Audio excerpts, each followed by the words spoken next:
Thanks for the introduction. Folks, my name's Desi Roach and I'm commercial manager for Belfast Distillery Company. And at Belfast Distillery Company, we do two things. We distribute McConnell's Irish whiskey globally, and we're also building the J&J McConnell Distillery and Visitor Experience here in Belfast in Northern Ireland.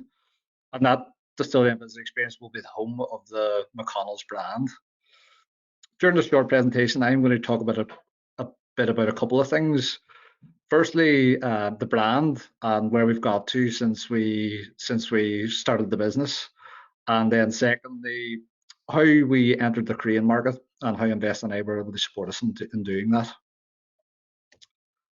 a little bit about the history of the brand. McConnell's Irish Whiskey was actually started back in 1776. So it was a brand that's almost 250 years old, which makes it one of the oldest whiskey brands in Ireland. It was started by the McConnell family, by Hugh McConnell and his wife Eleanor, and was hugely successful right the way through the 1800s, and was handed down through various lines in the McConnell family. Irish whiskey at that stage was a massive industry, particularly in Belfast. It was one of the premier industries in Belfast alongside shipbuilding and linen making. And McConnell's played a huge part in that. They really were exporting globally. They really were brand builders, building the McConnell's brand. And that success led them to open the distillery. It was actually based in the Ravenhill Road area of Belfast now. So it was a massive operation, employed hundreds of people across the city, and they were hugely successful. And then in the early 1900s, there was a number of things happened to McConnell's in general. There was a couple of fires actually. Fire hazards were quite significant back then. So they had a couple of fires, one at their distillery and one of their bonded warehouses, which cost a significant amount of money and damage. But they traded right through that. Were hugely resilient. And really, one of the things that was hugely detrimental for the whole Irish whiskey category was prohibition in the US. US was a huge market for Irish whiskey, as it is today. It's around 42-43% of the overall category. And whenever prohibition was brought in the US, pretty much the largest market was closed to the category. So you went from well over 100 distilleries in the late 1800s, early 1900s, to only a handful in the 1930s. So McConnell's unfortunately followed that fate and disappeared in the 1930s. You still buy the bottles on the shelves, but they stopped distilling in the 1930s. We then revived the brand in 2019 as Belfast Distillery Company, as the Irish whiskey category has had a real renaissance. We went from only having a handful of distilleries to over 40 now on the island of Ireland, including the one we're building. So we revived the brand in 2019. The traditional view of Irish whiskey as a category would be an agricultural one, and nice barley fields and things like that. But we're based in Belfast. McConnell's, as I talked about, its past, present, and future is very much rooted in Belfast. And Belfast is an industrial city, it's an urban city. And the distillery, which I'll talk about in a couple of minutes, it's pretty much centered right at the heart of Belfast. So our brand is more along that industrial urban type look. And it's very much centered around Belfast. We use taglines like Belfast born 1776, restoring the legend, as part of our brand identity whenever we're talking to customers and consumers on a global scale, really. So very much Belfast in place for the Irish whiskey category, but for McConnell's in general as part of what we take to our global audience. I'm happy to say, as well as the rich history heritage of McConnell's, the whiskey itself really does speak for itself. It's a fantastic product. We've picked up awards since we revived the brand in 2019. We've picked up a number of awards, both for the liquid itself and the packaging. It very much speaks for itself. So it's fantastic for us as a company to be able to revive this brand and then to be exporting across the globe.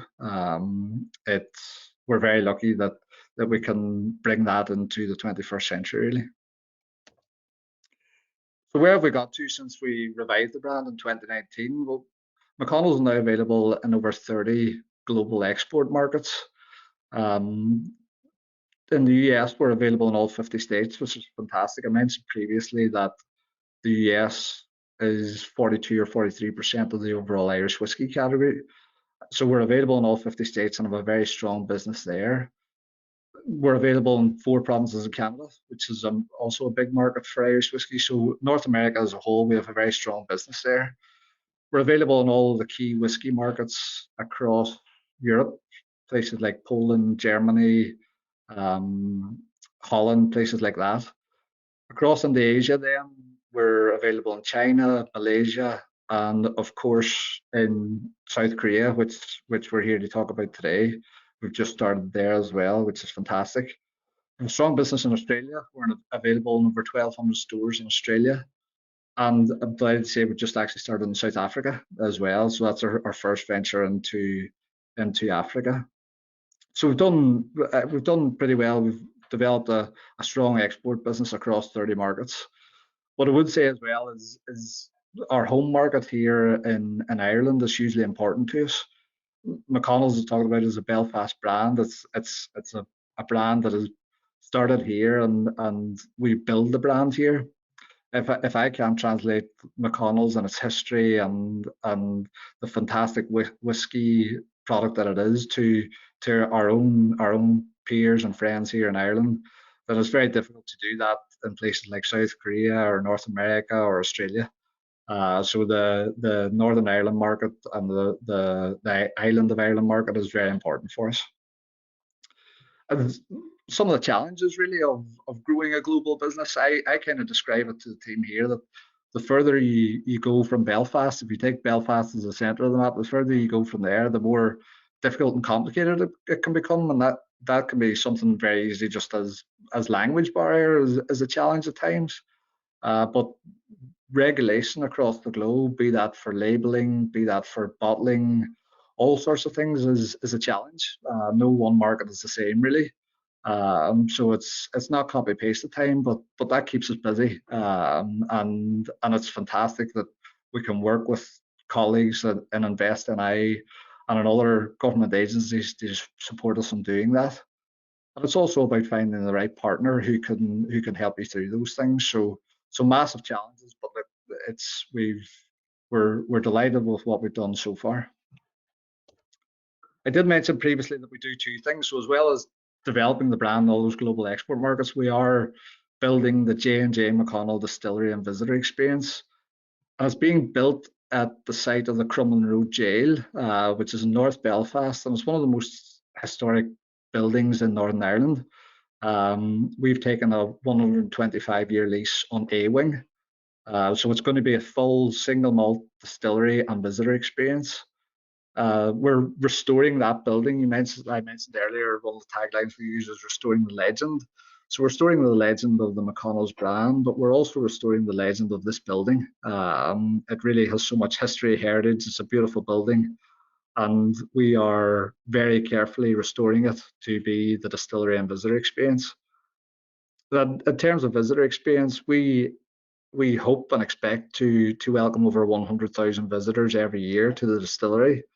And if you think about the 30 markets that I talked about on the last slide, we expect that a number of those visitors will be from those markets, but from other markets that we would like McConnell's to be available in. So it's a fantastic opportunity for us. It's a fantastic opportunity for the community in North Belfast as well to present ourselves on that global scale. And our hope really is that we create over 100,000 brand ambassadors for the McConnell's brand every year.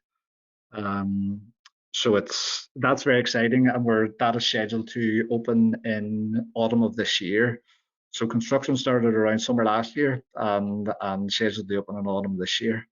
Lots of brilliant experiences to be had in there and interact with the brand, but also learn about how Irish whiskey is distilled, about the history of it, and then try some of the product then as well. So there is another experience in C&D Wing. There's a fantastic jail experience where you can go there and learn about the history of the jail, which obviously has a much storied past. And and then you can come over to us and learn about Irish whiskey as well. There's just a visual as to what it'll look like inside. So we are trying very much to keep the look and feel of the jail. So you can see the iron staircase going up into the different galley landings of the jail. But it is very much a Irish whiskey distillery and visitor experience, and it'll be about the production process. You'll be learn, interact with the brand and the product. So I guess some of the things that we look at whenever we're entering a new market, and some of the questions we ask ourselves, because I guess the world's a big one, and it can be very easy to go off and think about all the different markets that we could go into. But we as a business, we have big ambitions, but we're at this stage we're a relatively small team. We're a growing team. We're recruiting a lot of people at the minute, but we have to be targeted in terms of where we're trying to take the McConnell's brand. Is it a fit? Those types of things. So just some of the questions that we ask ourselves as a company. First of all, is there a market opportunity? For example, is brown spirits a big category in the country that we're looking into?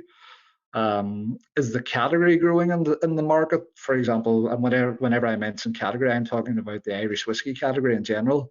There's obviously many different alcohol categories, and there are many different whiskey categories. There's Scotch whiskey, American whiskey, Japanese whiskey, but is the Irish whiskey category growing in the target market? We're very lucky in that the Irish whiskey category for a number of years now has been one of the fastest growing categories in the world. So typically whenever we look at a market, the Irish whiskey is actually growing, which is fantastic. The industry is performing so well. But is it growing at a rate that we think we can grow a strong business for the McConnell's brand and really bring McConnell's to a number of consumers there? I talked a wee bit previously about the brand, the look and feel and the identity of the brand, and that's a target consumer that we would like to engage with as well. It is very much a premium product, fantastic packaging, fantastic liquid. So we want to engage with people who whenever they go into a store don't just pick up the first thing they see. They want to browse the shelves and they want to maybe pick something slightly different. They don't want to follow a trend, they want to set a trend. So whenever we're looking in a market, we look at the consumer scale there and see is there a consumer market for whiskey there that we can engage with and develop the brand with. The alcohol market can be a funny one across the world. It's not straightforward. It's different in the US compared to Germany, for example, and Germany would be slightly different to Australia. So how's the alcohol market structured, and what does that mean for us then as a business as to how we approach the market? Do we have to find an importer and then a distribution partner? Is it a straight distribution partner? How do we get product there? How do we ensure we control the product that's there? We're very proud of the brand. We're very proud of the McConnell's brand. We love telling the story, but we have to make sure that story is consistent across all these markets. So once we've kind of looked at those things, is how do we identify a partner then? How do we identify a suitable partner? It takes time sometimes to find the right partner. So it might be something as simple as we attend a trade show in that market to find the right partner, but are there distribution businesses in those markets that we can work with in order to develop the brand? And then lastly, how do we grow the brand? It can be different in different markets. Advertising can be a big thing in some markets. Other markets is about getting, we say, liquid on lips, so let people try the product. So how then do we actually plan to grow the brand, the McConnell's brand? I mentioned spirits category is a massive one. There's lots of different brands competing for space on shelves, so it's important that you come up with a good plan to stand out really. So talking about Korea and South Korea in general, the identify suitable partners. So we went through and we had identified Korea as a target market. The Irish Whiskey Association have tagged it really as an exciting and interesting market for Irish whiskey in the next few years. So we had identified Korea, and then if you think about that last slide in terms of, well, we've identified the market, we want to enter it. It's about identifying a suitable partner then. So how do we do that?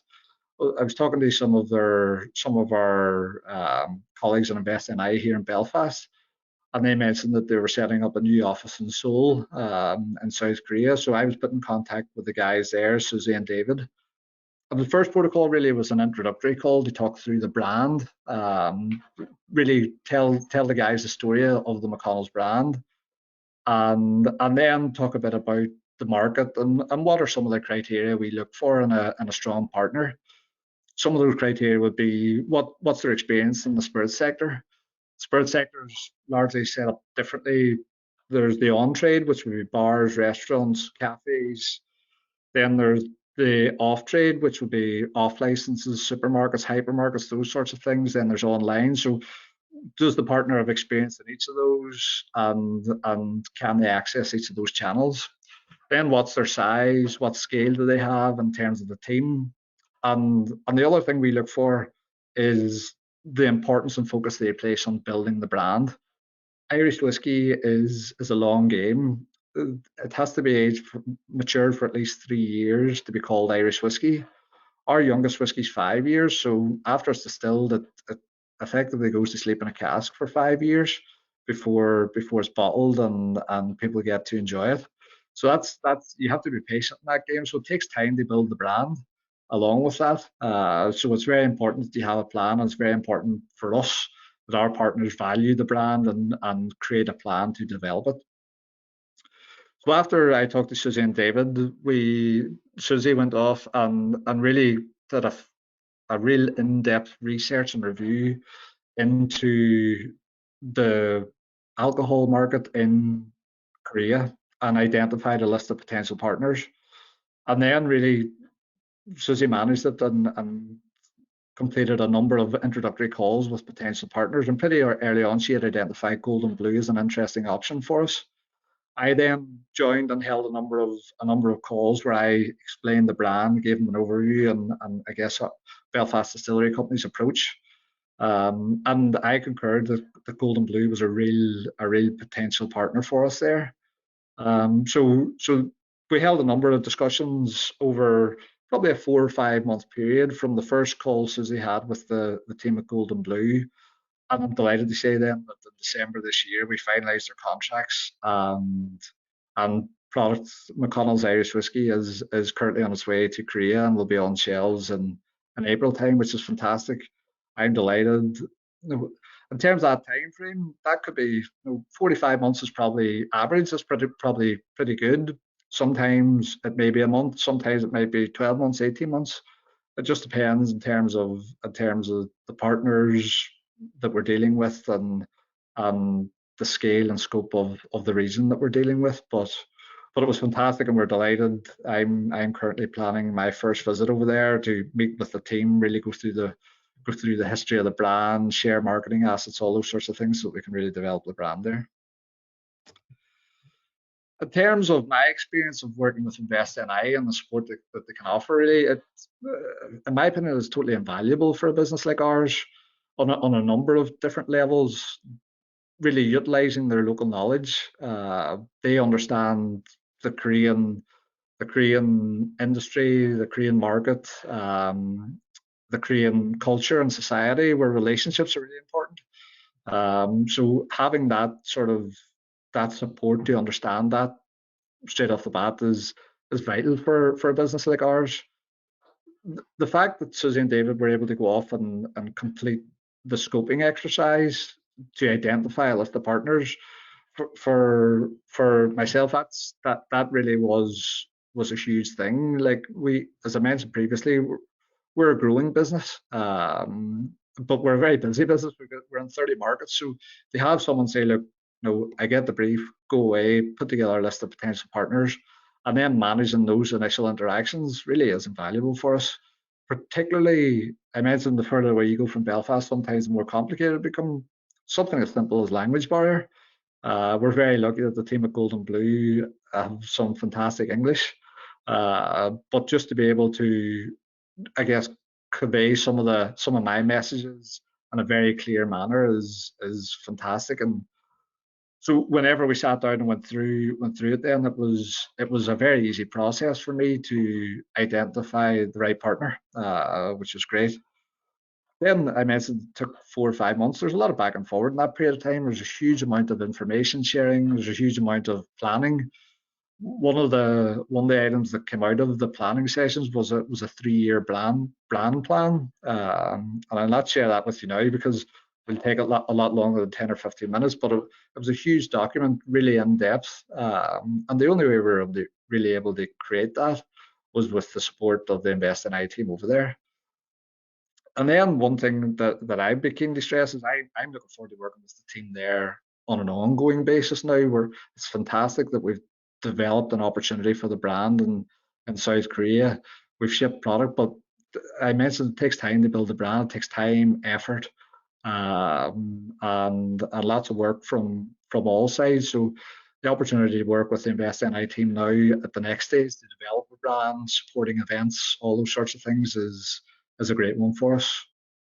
I guess that's it. So if anyone has any questions at the end, I'd be very happy to take them.